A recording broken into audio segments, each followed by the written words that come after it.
and we're just getting started here. Cory, good to see you. Good to see Um, you. I'm excited for this topic. You know, it's the namesake for this show, and it's something we've been over quite a bit. But I have some new content here and some new things to ask you about as we kind of continue to evolve how to present this material. But first, I want to just do a quick check in with you to see how you're doing, and if you could introduce yourself and tell us maybe what you're working on, if you have anything you want to share. Yeah, so Cory and I am a visionary business and executive coach. My company is Take Wing Coaching. I work with my wife, who's my business partner, and we work with, I would say, purpose-driven, solo, small business entrepreneurs ready to take their business to the next stage, whether they're just getting started and figuring it all out, or they're a few years in and ready for better sales, better clients, that kind of thing. We have a great community to invite people to, and we also do private one-to-one coaching. So we're working on our new tiers for how that's going to get priced out and easy for people to know what they're getting at each level.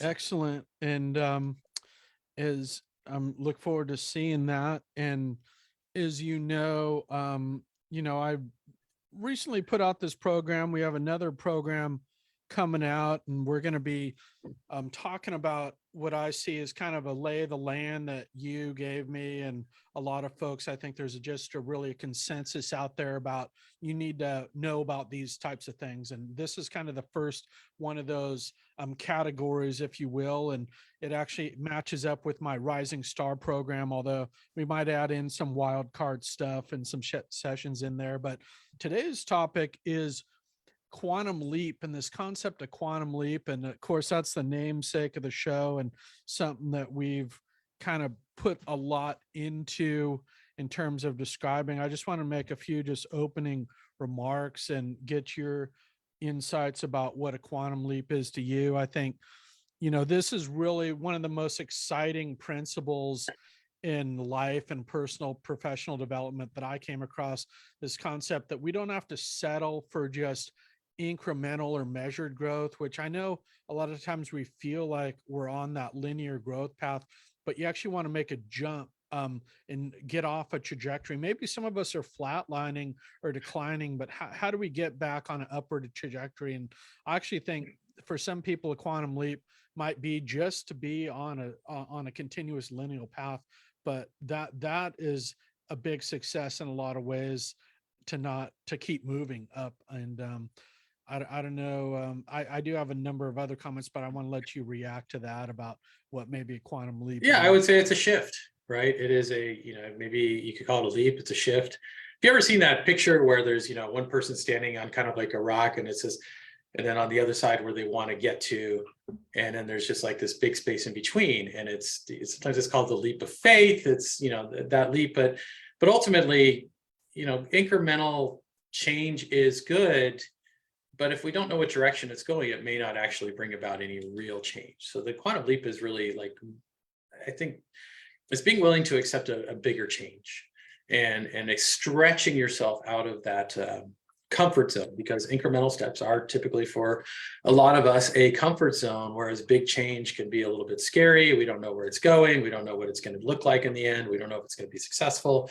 So much uncertainty. And even people who claim they like the big change, you will find a discomfort zone for them, right? Maybe going after the $1 million client they're very confident about, but the $20 million one, boy, that just is like, I can't do that. And yet there may not be a huge difference between the two, but it's a mindset. So that quantum leap is that shift in your thinking, that it still may be incremental change, but it's where you're going. That's the important part. Yeah, and I know you have this great diagram too, where where it's very closely tied to vision and your goals as well, to where if your vision isn't big enough, then there's obstacles are going to get in the way, but you have to have a big enough vision to where you can surmount any obstacle. And I know you have some great content on that. Yeah. Yeah. And that's part of that quantum leap, is if you have the big vision, and the bigger it is and the more real it can feel to you, then that ledge where that leap of faith is gets much, much closer. Sometimes it just feels like a walk.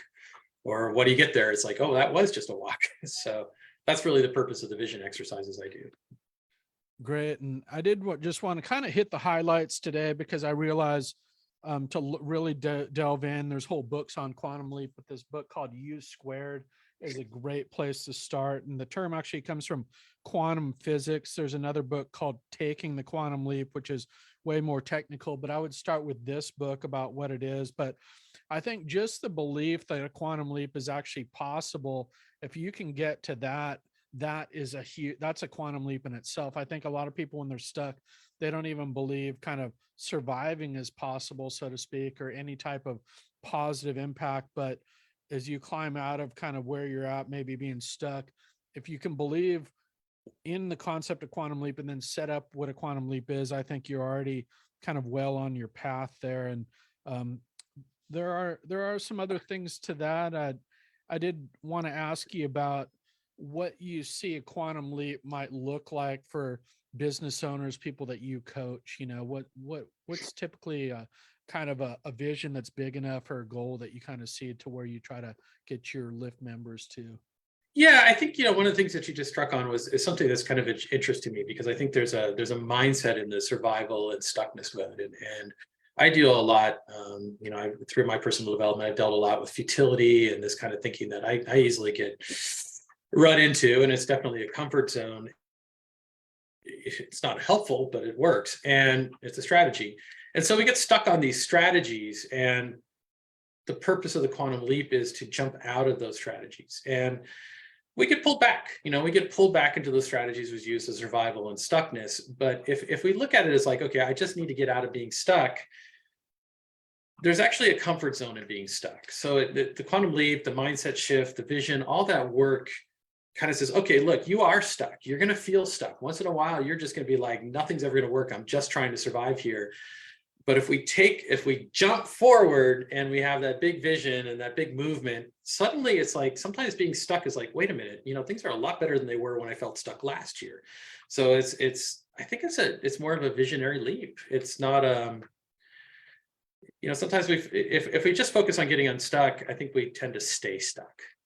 And if we look at, okay, where can we be in the future? Let's get there. Let's not worry about being stuck. Let's not worry about the survival, because that's just head trash going on. And it's important, and it should be addressed in incremental steps, but we want to look at what's that huge leap and start to make it possible. Great. And I think I actually love this analogy, which we've read on the air before, that this U Squared books opens up about a fly. The author Price Pritchard looks at this fly who's banging against the window and trying to get to the outside world, and then 10 feet away there's an open door. So a quantum leap would be kind of the awareness that there is a door, that instead of, that fly would likely die on the windowsill, but how do you realize that there's a door there? And I think the door there is really this work, doing the work that you do in Lyft or other programs, to actually have an awareness that there's a different path. Oh, it looks like you froze up on me, Cory. Are you there? Okay, looks like we temporarily lost Cory here. I'm gonna wait for him to rejoin. I'm just gonna go into a couple more of these, the chapters in U Squared. It's really has kind of, it would be like the next level or two down from what we've talked about at this level. So it really, the chapters are kind of how to start, how to set up a quantum leap for you, that really trying harder is part of the problem, that we actually have to kind of quit this mindset that we got to keep trying harder. Then there's also really ignoring conventional approaches is a big piece of it. And there's short chapters on each of these that I suggest you look at. And oh, we did get Cory back. There you are. Yeah, I think the cleaner killed my internet, so I had to go on my hotspot, but I got to go find out what she just did to because my network stays up, but my line went down, probably power or something. I don't know. Yeah, Yay. All right. So what you were saying something and I was about to respond, but I realized I was offline. yeah, I forget what we were part of it. Oh, I was talking about the fly in the window, that we have to Yeah, that's gain right. Yeah. awareness of what that there's different paths to get us to our goals. I think a lot of times when we're stuck, we only see one way, and maybe it's that barrier that you can't get through. You have to go around it. You have to maybe Yep. back up, so I don't know if you have any thoughts on people barriers where people get stuck. Yeah. Well, that's the obstacles, right? It can be the obstacles. Sometimes it can be something that's come up in our life and it's like, I can't see around this. And that's why I say the bigger the vision, right? Which is what my mentors taught me and what worked for me. And then there's sometimes the internal obstacles that we create, the head trash, the fears, the like, I can't do that, or I am not that person. And that's pretty frequent for most of us. So we don't see ourselves, we want to be somewhere, but we don't see ourselves getting around that obstacle of not being where other people are at. It's how do you see that? We know we want to be somewhere, we can't find the path. I think you said it well.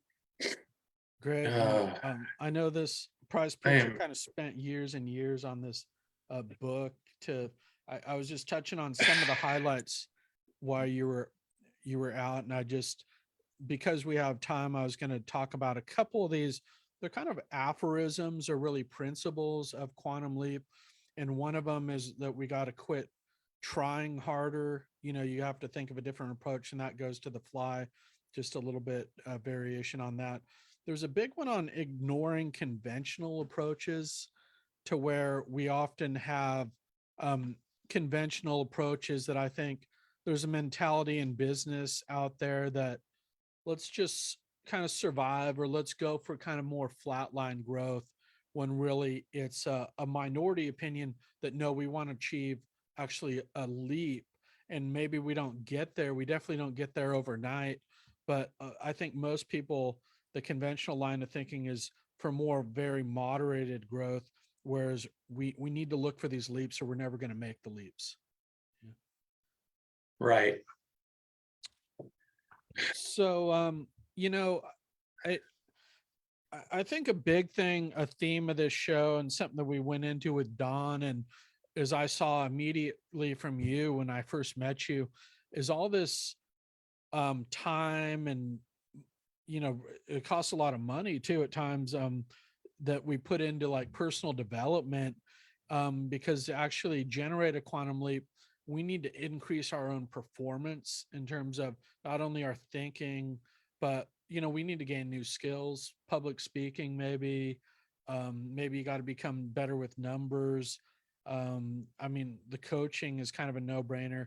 Could you just talk a little bit about your kind of personal journey for professional development, and why that is really an essential piece of getting to a quantum leap? Yeah, and I hopefully my internet's working okay. Otherwise, I may have to turn off my video. Yeah, we Um, got you. Maybe I'll do that because Okay. I'm getting. I'm on my hotspot, but it doesn't like it. Zoom never likes that. So if worse comes to worse, I could just put my phone on. So yeah, I mean, I joined BNI as a software development. I'm kind of a skeptic. I think my parents did a little bit of self-development in the 80s, and it was always kind of weird to me. And I don't know if my father was really into that kind of thing. But so it wasn't really a part of my life until, actually I got into BNI, and you just start surrounding yourself with kind of inspiring people. And it's like, what makes these people amazing? And some are like me and some were, moving forward. And then I meet Gail, and then I move into we move into coaching with Don, and to meet such a dynamic and generous and successful person. I think it inspired me to say, okay, how can I step up my game? And she said it. She says, personal development. If you want what somebody has, do what they do. And so, I was still really skeptical about it, but I did a productive learning workshop, which was, they said, hey, $69 because you're a BNI director, you can do the weekend workshop, and we'll see if it's something good for you. And it was absolutely amazing. It was transformative. And I did that, and I signed up for more classes. And over the years, I did a whole bunch. I went on to be a trainer with them, and that's how I decided to get into coaching, which I think a lot of coaches kind of get into that journey. But I've explored it pretty deeply. And and I think what Don has recommended, and I would thoroughly agree with this, is you put 10% of all of your income into improving yourself. Take those workshops, find the things that work. And I've tried a lot of different things and I've liked them all, mostly. And so if income is a problem, there are definitely ways you could do it. There's the self-help books really aren't going to get you anywhere. You need another person who can kind of look in and see what's going on. I'm not a big fan of the big stage coaching because you can learn from what other people are experiencing, but I think it needs an ability to be a part of that. But there's plenty of life coaches out there who do those little group boutiques. It's something I want to do as well.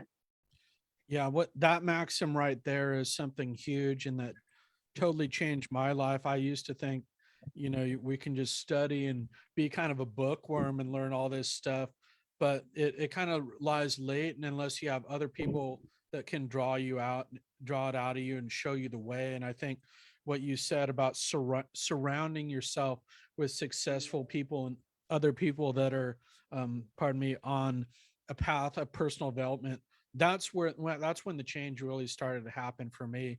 Surrounding myself with people in BNI, but also a lot of those same people are on the Lyft platform. For you, it was Don Lyons. I do think you need mentors and guides. You're definitely one of those for me that can kind of show you the way because I never had that before, and I think that made a huge difference for me.